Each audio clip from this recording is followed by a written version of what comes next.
question about detachment. Yes. And I really see that detachment is a key aspect in the path. Right. And my guru Chandra Swami advises, when people ask about detachment, advises daily reflection on the transient nature of the world, so that we get detachment out of that reflection.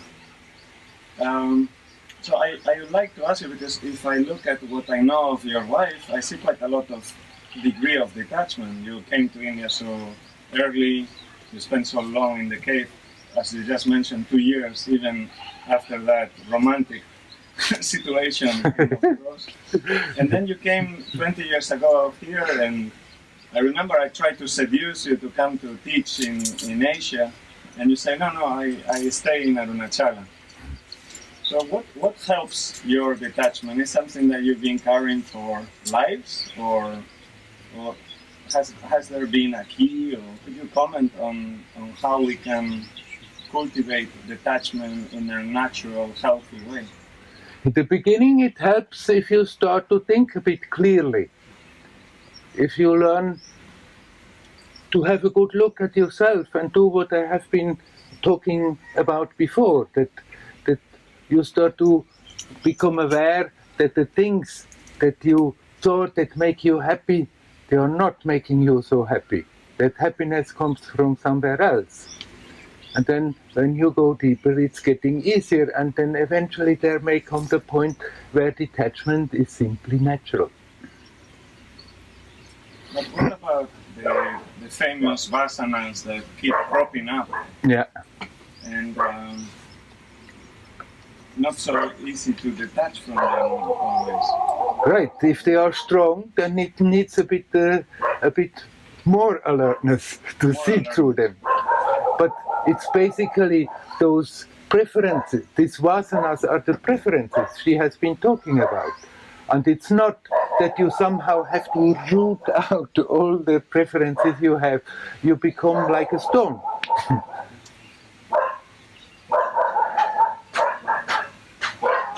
I mean, that process of detaching was gradually continuing. Somehow I came into touch with yoga early in my life when I was 14 with a very good yoga school in Switzerland. And this opened up, they were talking also a lot about Ramana Maharshi, about Sri Ramakrishna. So this opened up for me a new universe. And then at that time, it didn't have spiritual schools and bookshops full of spiritual literature. So I just grabbed everything I somehow got. And then you can say for 6 years, I went a bit from one extreme to another.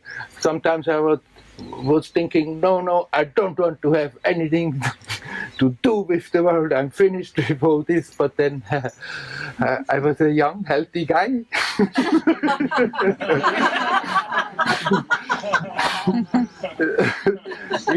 with all that comes along with it.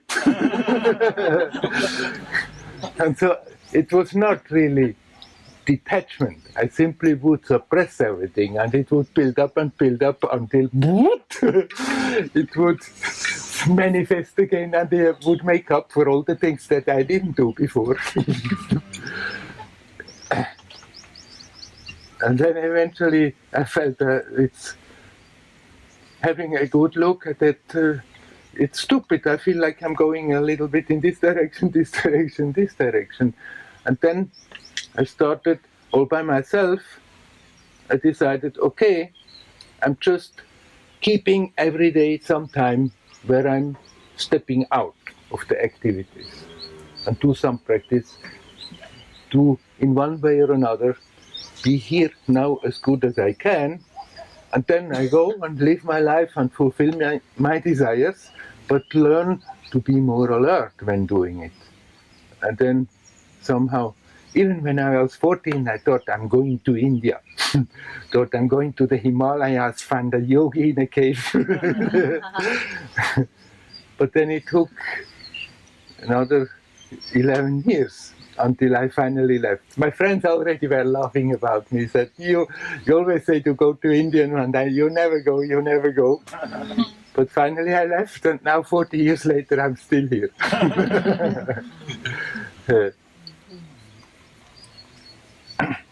It helps, it gives perspective.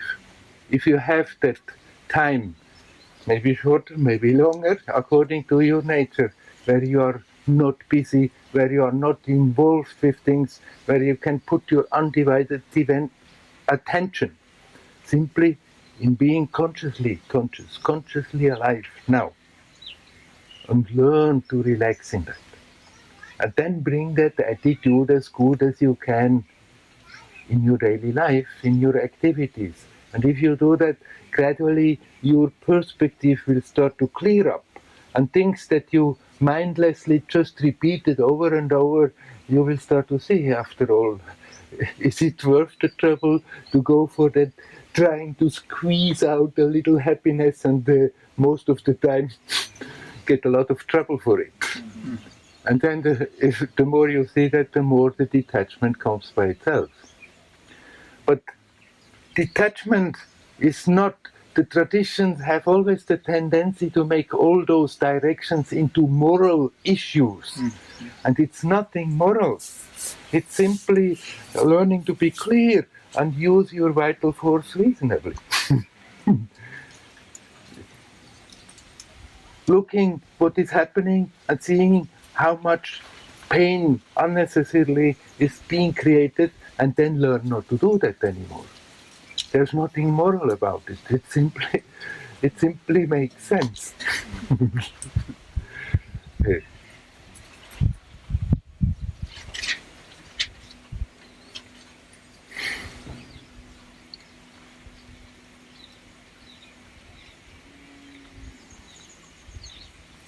Well, and then you've asked that.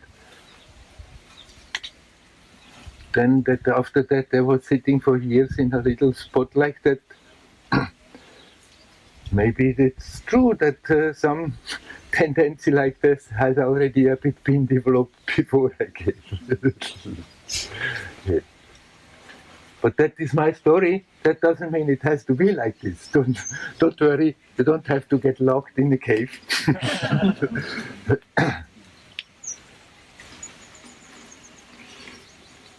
Somehow my mind was set like that, so I wanted to do that. And when I came to my teacher, then she was very much supporting. Yes, you can sit, you want to sit, so don't do anything else. And then eventually that actually it wasn't a cave, it was simply a hole in the ground that was dug out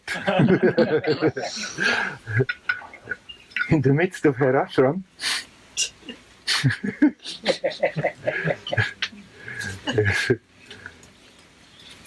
Well, and then I was living there for some time. But if you would try to do such a thing, if that doesn't come naturally, it would simply be destructive. It wouldn't be helpful. It's no point to force yourself for such stuff. The detachment is not an external detachment. As a rule of thumb, it may be advised that you don't unnecessarily make your life more and more complicated. Because the more complicated we make it, the more we have the tendency to get completely lost in it. So, rather direction in simplifying, but not so much like externally you have to detach now and give away this and do that and live like an ascetic. But the detachment is an internal affair. And you can externally detach and internally be totally attached to that external situation you are in.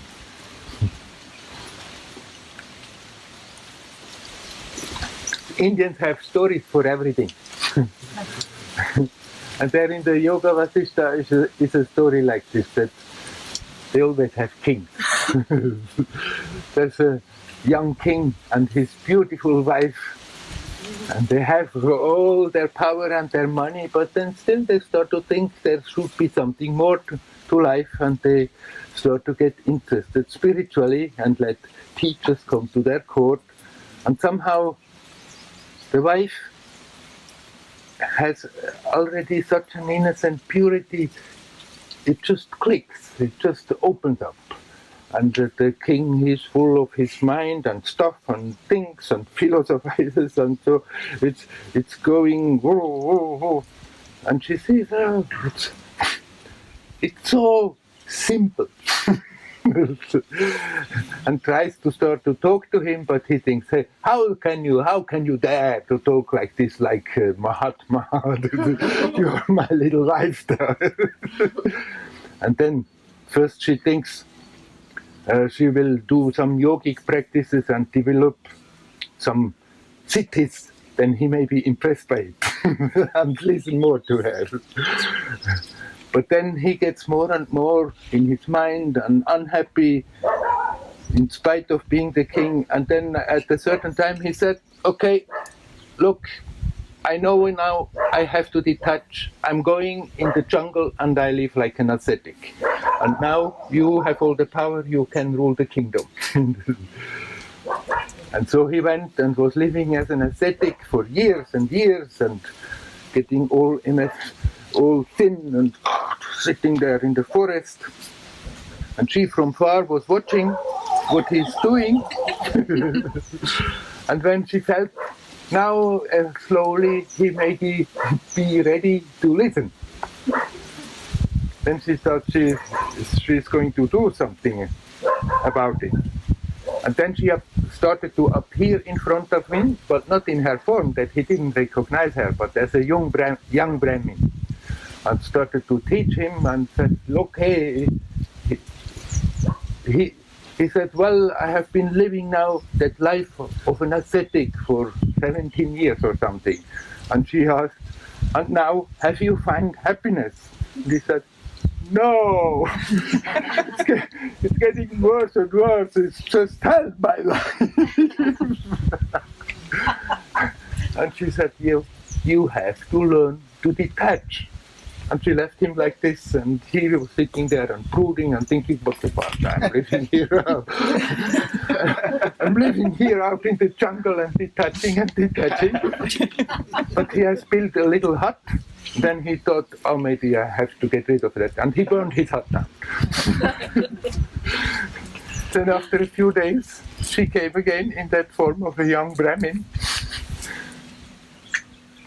And he said, now, because of your grace, I understood I have to detach. I burned my hut.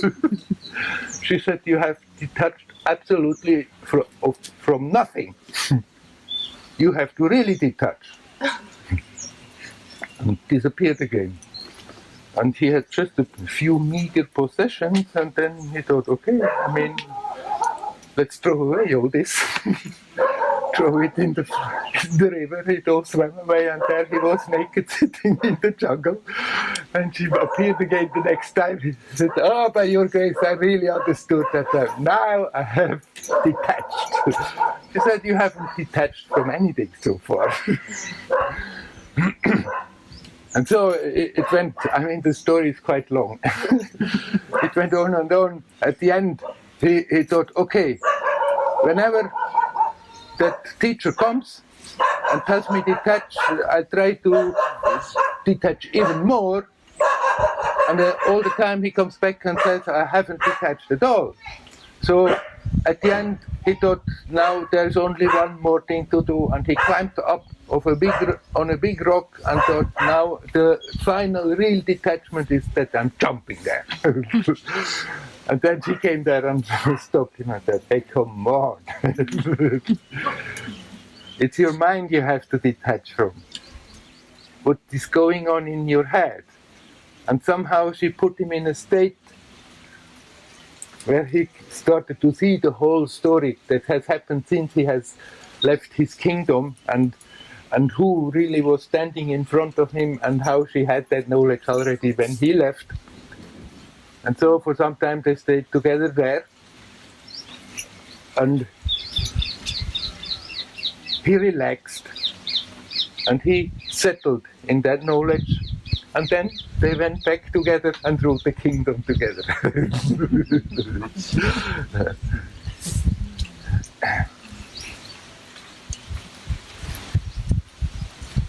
For another 10,000 years, according to the Yoga Vasishtha. Anyhow, you can go and sit in a cave and not detach. It's not the external thing that is doing. It can help. And if you accumulate more and accumulate more and accumulate more, the tendency is that you are always absorbed in that. So a certain amount of healthy simplifying externally your life is advisable.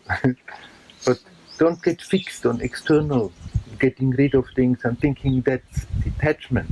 Learn to observe what's going on in the mind and stop being so locked into it. Stop being so interested in all the silly things that we are thinking all the time. That is the detachment.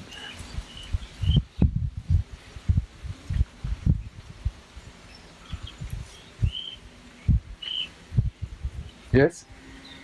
Can I detach or detachment is happening?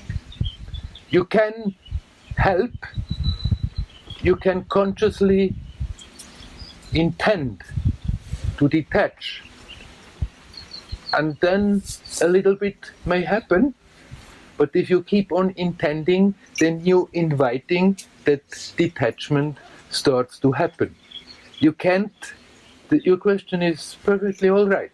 You can't really do it, but still you can invite it by consciously intending that you want to free yourself from that mental obsession about things.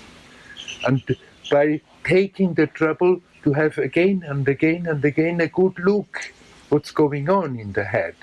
We can say, okay, I want to detach, but never look what's going on, and no detachment will happen. What is needed is that we develop that alertness to become aware what is really going on, to have a chance to detach from it. So that part you can contribute, that you make that effort of reminding yourself to see what's going on. And then at that moment you can detach from whatever you are busy with, from whatever you are obsessed with it, and turn your attention 180 degrees and bringing back to that sense of presence. Maybe our attachment is so strong that after 3 seconds, it goes again. But these 3 seconds are very precious. If you do that again and again, gradually this collects its own momentum, its own power, that eventually will become stronger than the power of the habits that pull us always in the old attachments. So you cannot directly do it, but you can contribute. You have to contribute. It's no point in waiting and thinking, okay, I'm waiting until it's falling down from heaven. It's like standing at the seashore and saying, I'm just waiting until the last wave has come and then I'm going to take a bath. It never stops. So you have a good look at yourself. See what's going on. Most of the time, it's not at all a pleasant thing that we are seeing. We like to have a very nice picture about ourselves.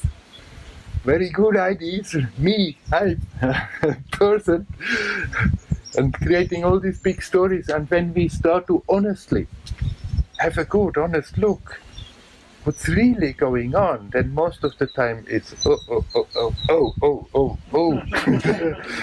It's not pleasant to see. But then that courage is needed to continue to have a good look. And that very fact that you don't like certain things that are there all the time, that very not liking it starts the process of detaching from it. So you can not do it, but you can do something about it. You can actively attempt to detach.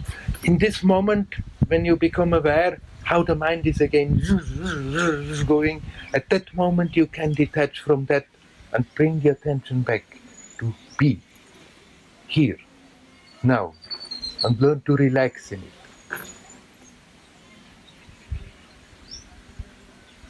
In the beginning it may be very short, but still it's possible. And if you do it again, it's gradually getting easier. And gradually detachment starts to happen naturally.